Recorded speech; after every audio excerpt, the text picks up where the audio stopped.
taboo.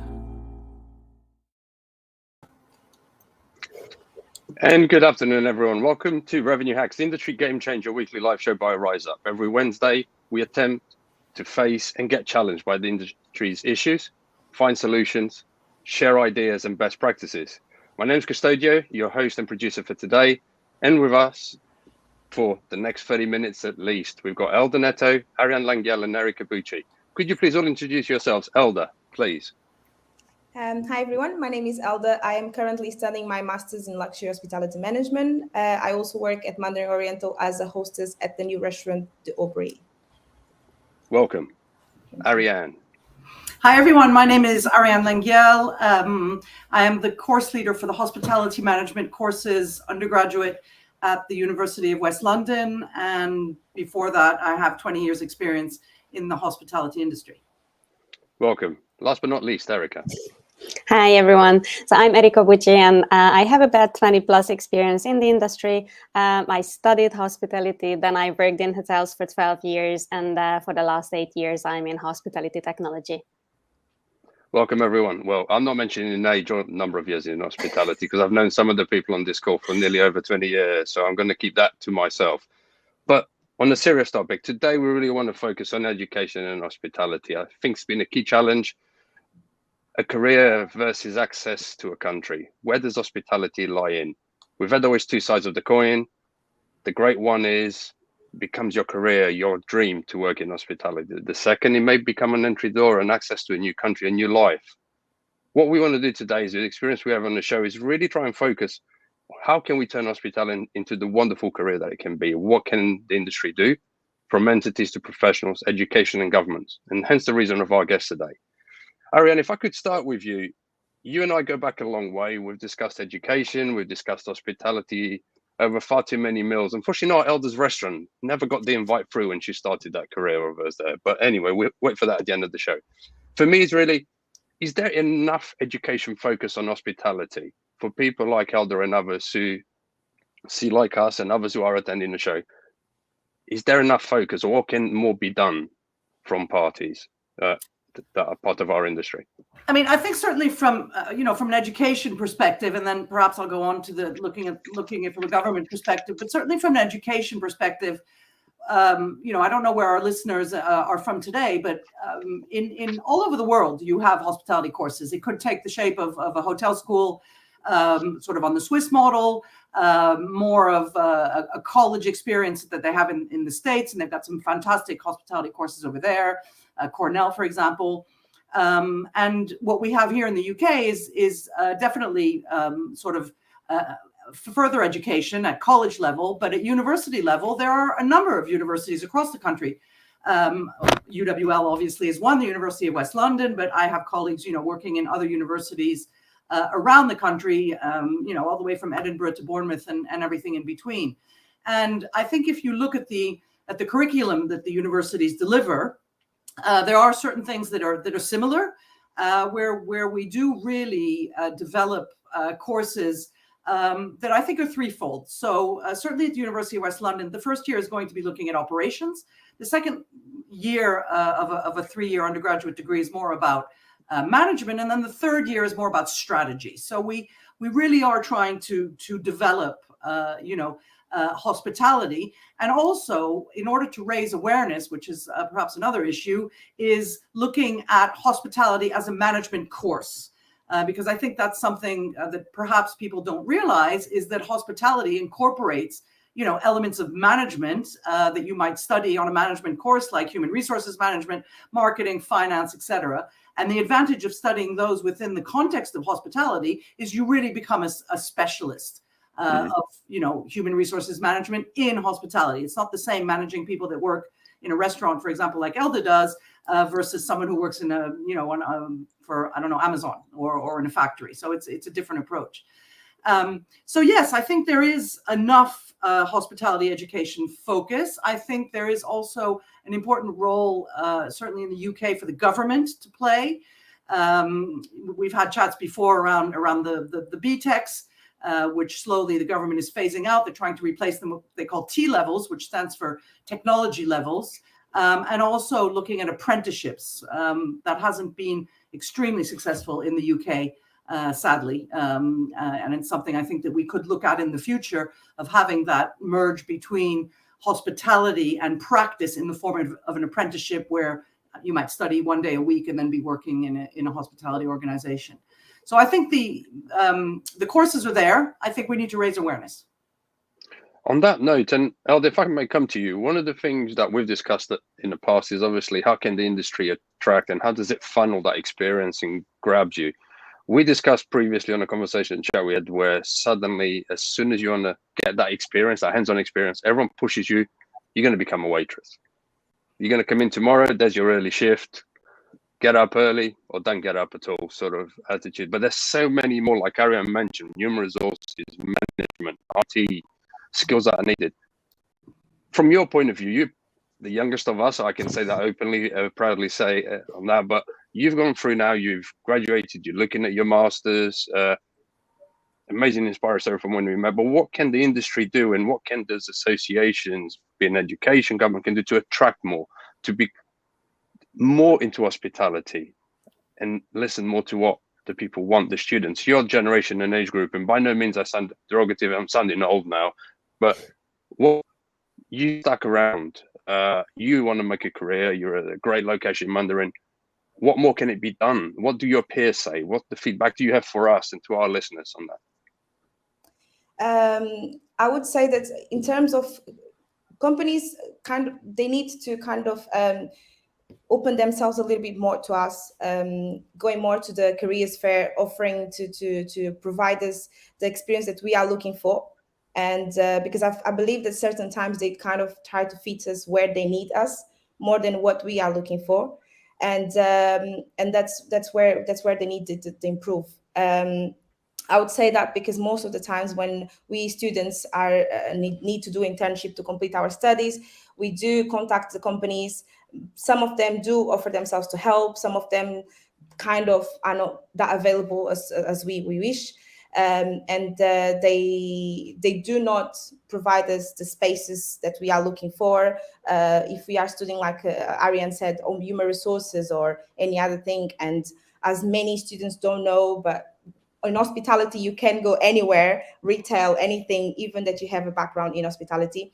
But is that door that we are looking for? Is the companies to being able to provide us the experience that we are looking for? So if I'm thinking about going further with human resources, maybe having internship in human resources department would help, instead of showing me how to do waitressing job, which I know that when I finish my degree, I'll probably will have to start from the bottom. But even that, I would like to have a taste of what I'm studying for. And I think that's where the industry needs to open up for us a little bit, is to give us what we are looking for, which is the experience that we are studying for it. That makes sense. So obviously you hear about all the groups. One of the things I want to touch base, and I know Eric, obviously with Hilton in the past, from the management program they have, one of the things for me is all these groups, all these wonderful brands that we all work with and we've all either been part of at different times of our lives, have got great development, internal development. But for me, there's two things. Think about what a lot of people call the end users or the entry-level jobs. For me, they're not entry levels. A person can start as a waiter, become a sommelier tomorrow, leading an F&B department in a few years. There's always a progression within hospitality. But within these programs, what can these big brands do and set an example for everyone else in the industry? They have the power, they have the voice, they have the means as well. What can these big brands do to attract more and set an example for an educational process for hospitality? I'll leave that one to you, Erica, from your Hilton days on that. To me, I think, here, what one thing comes to my mind straight away is more inclusivity. And the reason I'm saying that is because these programs and maybe the latest versions of them, I'm not as aware, of course, because, I'm no longer, let's say, active member of the hotel scene. I'm in technology, but still my feeling is that, they seem to be very exclusive for a very small group of people, and only to actually create a career path to a general manager. And, that's not the only career path, in my opinion, in hospitality. So what if, someone wants to become a revenue manager? What if someone, like Elda said, would like to go into human resources? Why does it have to be a very small group of people? Let's say annually we choose 16 people globally for Hilton or whichever brand. And again, maybe I don't have my facts 100% right compared to the time when I was working there. But why do you make it so exclusive instead of making it more inclusive and maybe, looking at various different career paths rather than just the GM path? We just had the great comment from Andrew Jenkins at Arbor Hotels to look carefully at your employees. They run management courses, they run individual properties, or running NVQ courses across all grades from level 2 to 5. And I think that's the key thing here.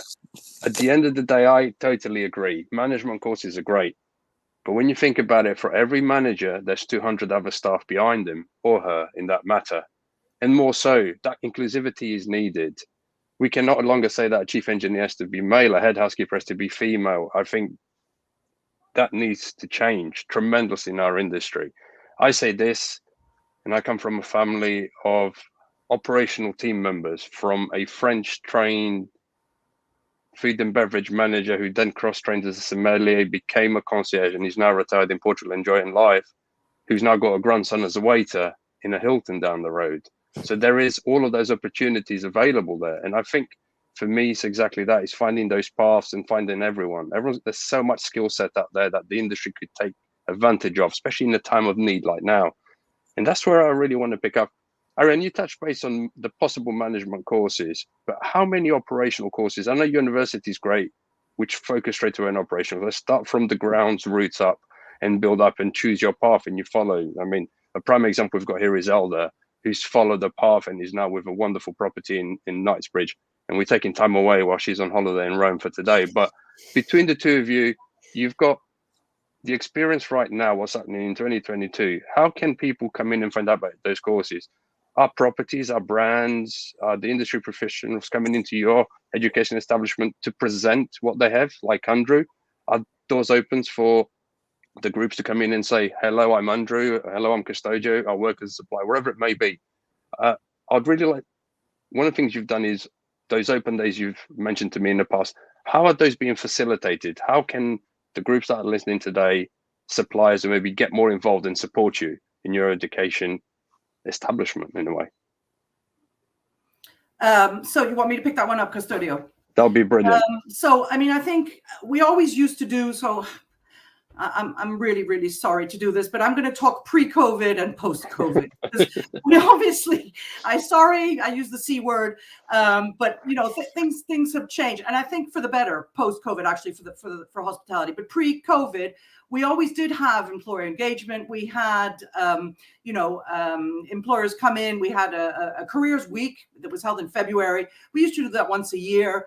And then individual lecturers, course leaders had their own contacts with, with different employers. What we're seeing now post-COVID is a lot more engagement with employers. I think we obviously have, huge issues with staffing. The hospitality industry is desperate for staff. So a lot of employers are now contacting us saying, can we come in and talk to the students? Can we come in and we have a Friday takeover now. So every Friday we have employers that come in and take over an hour to pitch jobs they have, and it's done online. So students are coming in. We still will have our careers fair, but definitely we are totally open to having employers come in, talk to the students, recruit the students. We have students that are looking for part-time jobs. We have students that are looking for full-time jobs that are studying part-time. We have students looking for internships.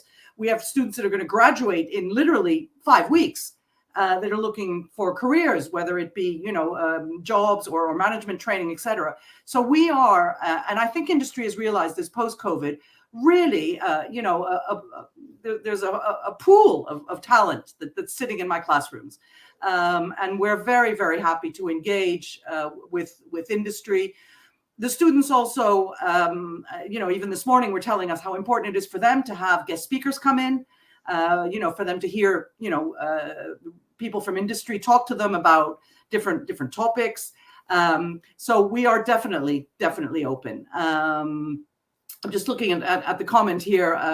We are open, and we do constantly update. And looking at this thing about no tech. So we have a lot of tech actually on our courses. Just to obviously talk about UWL, we've just redesigned all of our courses, and we designed them around an acronym that you might be familiar with, which is SMART, which doesn't stand for what it necessarily you think it does. But SMART for us means service-minded, it means management, it means analytical, it means realistic, and it also means sustainability and technology. So we have completely taken on board what industry has been telling us about the skills they need our students to have, and we've implemented that at undergrad and postgrad level. So I want to pick up on the tech as well, on that comment from Pablo. I think is a brilliant comment, but I do believe there is a partnership needed here, both from the education establishment as well as the suppliers. Mm-hmm. I think many suppliers can talk a good game and say, yes, we provide you a lab environment and we give you access to our software and everything else. But then again, are they willing to maintain it and keep it up to date for the education establishment to have the latest version of the software, be in a big ship or a small ship? And I think that's what depends on the suppliers. There are some very big names out there that we used to be engaging with that we no longer engage with, and I think some of the smaller suppliers, I won't name any names, they're very keen to come on board with us, because I think also they understand that our students might be the future purchasing managers in hotels that are going to be buying the software, and we definitely want our students to be exposed to tech. And it is embedded in all of our in all of the throughout the course at all different levels. So how you use it, how you use a till, a micros till, for example, in a restaurant, all the way up to how you use a revenue management system, which is we teach a revenue management module in our final undergrad year. Well, I think I'm going from a personal note here. I came from a non-educational background into the industry, as I mentioned earlier, with family. But one of the things that, from a supplier point of view, which I've done recently with a couple of companies, even with the one I am at the moment, is actually use students as a user feedback. They are the best people to tell us if the software will last, if the UI, UX, we go through all different points with students. We actually have a team of students who literally enjoy being very critical of the stuff that I sometimes think is going to work and it's not going to work, which is brilliant because I don't have those eyes, obviously. They're the ones who are going to be using it. And I think the suppliers have got an obligation to do so because it means their software will have a longer lasting impact on the industry and also will grow with the people who are starting the industry and will get motivated as well. And it's very much on that note. We've got the industry, hospitality has always been about partnerships. Concierge will put in touch with a restaurant, the front desk manager will ensure that housekeeping will get your room ready. Those are teams working together. But how about, think about of a tech stack. We are 4 people on the call. We have to integrate today for the benefit of this show. And I'm going to say this to everyone. I want everyone to answer this question, not just one or the other. How important is it from industry professionals, education, suppliers, to literally come together and actually assist even government members to make hospitality a career again and not just something that it's seen as in some countries, low skilled. In other countries, like we've discussed, yes, a career as a sommelier is great, but possibly in the UK, they look at it, only a minute percentage of the population see sommelier as a great career, while in other countries, it's totally different. How can everyone integrate to make hospitality great again? And I'm sorry to use that phrase in the name of hospitality, but it's the best way I can describe it. So Elda, I'm going to go with the youngest today, and I'm going to say happy anniversary to start with and allowing you to answer first that question. To be honest with you, I think I agree with Ariane that post-pandemic has helped a lot pushing certain things, such as the partnership that you mentioned between the schools. And I come from 2 different universities. So I did my bachelor's at the Hotel School University, and I'm doing my master's at a university that also have some hospitality support, such as restaurant in place, kitchens, like Ariane mentioned. And I think that is very important, and that's what actually is helping us to kind of being seen by the industry, because coming from a hotel school gave me advantage of being ready for every single challenge that hospitality can provide to me in the Mandarin Oriental at the moment. And studying at West London helped me to understand a little bit more. If I wouldn't have that hotel school size that helped me to get experience from. I think that if the companies carry on going what they're doing, like Ariane mentioned, volunteering themselves to come to us, to schools, to talk to us, we also will be massively help, because I will have what to say to my parents when they criticize me for making the choice I chose, because I will have something to tell them back. I come from an African background where my parents always wanted me to be accounting or doctor or anything, and saying to them, no, I'm studying hospitality was a disappointing, being the only child. So they were very curious to know where I would achieve with my beautiful dream of working in hospitality, and being able to follow my path as I left my country with 16 years old, coming to the UK to learn English, and then doing a BTEC course, which, like Ariane mentioned before, was very sad for me to know that the government wanted to take that away. Because I feel like for us international students who don't have an English background and are getting into a new world, is very important, because that was my first step into the hospitality. I had the opportunity to know what is networking, to get contact of people in the industry. I also went and I took part in a Springboard charity, which I think is a brilliant company as well. They gave me opportunity to have my first internship. So I went to work in Premier Inn as a waitress, and then I got promoted as a receptionist. So all these things was important for me to take my final decision of carry on going with the career in hospitality. And then having teachers like Ariane, who has a lot of experience, and I feel like it's important because she works with students, and she also worked in the industry, so she kind of understands both of our sides. She knows where to push to us. She knows when we are kind of giving up on the industry, because we have that mentality that being a waitress is not good, but it's important. So she plays a role in there when she kind of pushes and tells us, like, this is just a time of your life. You will get there.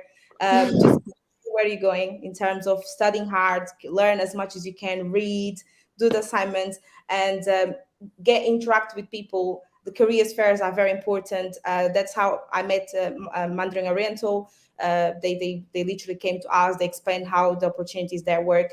And it's also funny because at the Mandarin Oriental, they operate like the school anyway. Because, for example, now I'm doing a cross training. So they are sending me to reservations, get 2 months in reservations, learn, see if you like. Some of my colleagues are going to concierge, but we all started at Aubrey as a waitress or receptionist or anything there. But we all are having opportunity to spread up and see if you want to be to housekeeping, if you want to go anywhere. So I think that is what post-pandemic gave to them, because they saw that there was a lack of people interested in hospitality. They had to come out of their comfort zone and work differently to push us to conquer our interest to work in hospitality. And I'm glad that, in a way, the C word was important in that. No, I think so. And I think accentuated, I think there's two things that you mentioned. And I think there was already mentioned a word by Erica, which is inclusivity. I think it's one of the richest industries for cross skills. Literally so diverse, the skills you learn in any hospitality environment. Like you've just mentioned, not just the name of the department, but it's very different skill sets that work together. So I think that's humongous. I say this because of the careers I've had in the past, and hospitality has been key to be successful in those careers that I've had outside of the industry. It's great to hear the inspiration from others around. And I think that's one of the things about hospitality. Others, your peers, your teachers, your lecturers, your managers, your colleagues become very much your inspiration. And you've come, obviously, from abroad, come here like myself. We haven't become doctors, so our mothers do question our choice in hospitality from time to time, although she loves cakes, mine anyway, when she visits where I work. So at least there is that. But Erica, I know from a young age, obviously, you went and studied in Austria. Again, I want to bring that international element, because that's the other thing with hospitality. It doesn't just open doors to different roles and cross skills, locations. All of us ended up in different locations to where we come from when you think about it on this call. So that would be great. Yeah, so for me, from very early age, actually, I was 9 when I first traveled out of Hungary, and it was first allowed to travel out of Hungary, let's say. And I decided I have to find a job, in the future when I'm old, let's say old, to be able to travel more because I love traveling. So I knew from the age of 9 I will be in hospitality and I want to study hotel management. So, but then what I think, when it comes to partnership was really key for me as well, just like Elda mentioned, the whole, experience you are getting from a teacher, from individuals. And hence I think partnerships and also this cross kind of exposure is important, because when I was first studying in Hungary for a couple of months, hospitality, I was a little bit disappointed. My teachers never, really worked in the industry. They were just really reading a textbook. And I said, okay, that's not hospitality. Even I know that. So let's go elsewhere and study elsewhere. And I ended up in Austria in a really good hospitality school. And similar to Lausanne, it's called Modul, but it's the kind of Austrian version of the Swiss model. And what was really good there and also successful up until today is what I think is missing still in many countries, where the industry really partnered.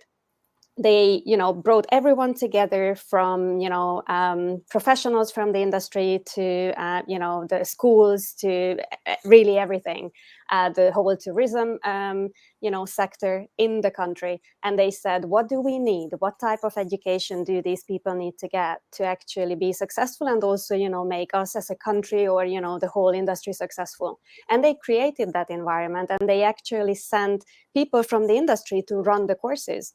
I didn't have lecturers who are actually university, like not all of them, of course. Some of them were employed by the university and had full-time jobs, but many of them were actually just giving lecture, and they were, either running an asset management company, or they were, one of the marketing experts in the tourism industry in Austria. And that kind of experience, what they then, of course, exposed us to, it made us love everything what we saw, everything we heard, and everyone was excited about it. So I think this partnership all across the world would need to evolve to that level, like in the UK, where we want to pull in the government, we want to pull in all the players, the vendor side, everyone, to really, give that exposure to the young talent to actually be excited about the industry. That's my opinion. Thank you very much. Last but not least, Ariane, I'm going to come to you last for a reason. Obviously, we've been colleagues, we're friends. I've known you from hotel to corporate, to being married to a very senior IT manager in the industry who's also a personal friend of mine, and he needs to answer my text messages. Do tell him that. I will. You're an inspiration to many, not only students, but peers, because your passion for the industry accentuates in everything you do. So last but not least, I want the closing thoughts to come from you today for today's topic, because you've literally went from running manic properties worldwide to now educating the future of industry. What do we need to do more? Anyone on this call, from hopefully a government body, Boris, if you're listening, pay attention, but as well everyone else, from groups to suppliers to properties. What do we need to do more to work together? I mean, I think in the word hospitality, there's the word hospitable. That's where it starts. It's about being hospitable. And I think we tend to forget that. It's a very old career. If you think back to, biblical times, they had inns and taverns and things like that.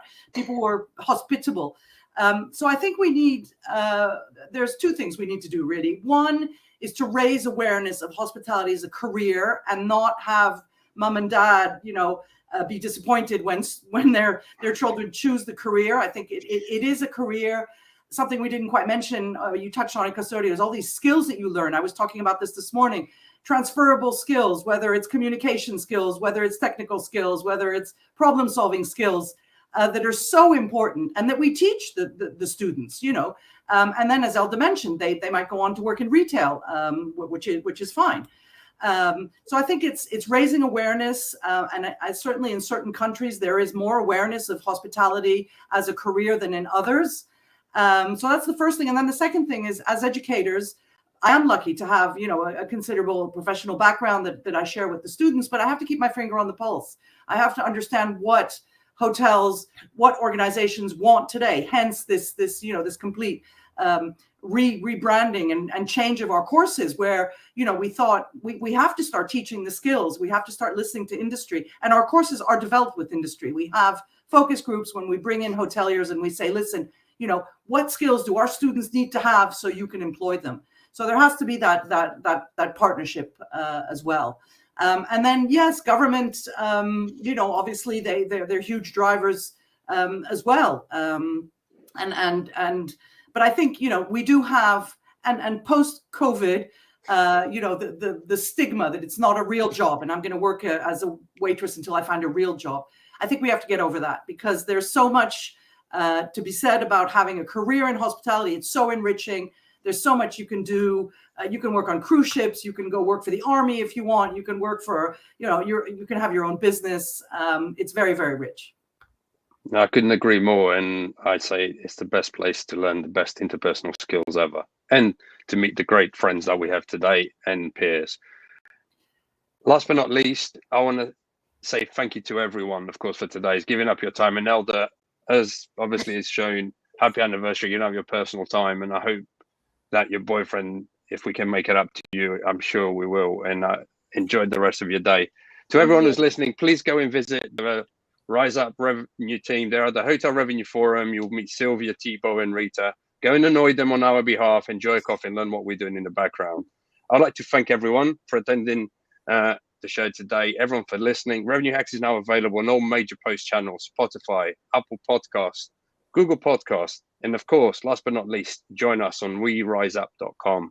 We're looking forward to connecting again next week. We're going to hear another interesting topic. Good luck with the masters. Elder, safe travels. Ariane, thank you very much. Erica as well. Always a pleasure. Thank you very much, everyone. Have a good day. Thank you. Bye.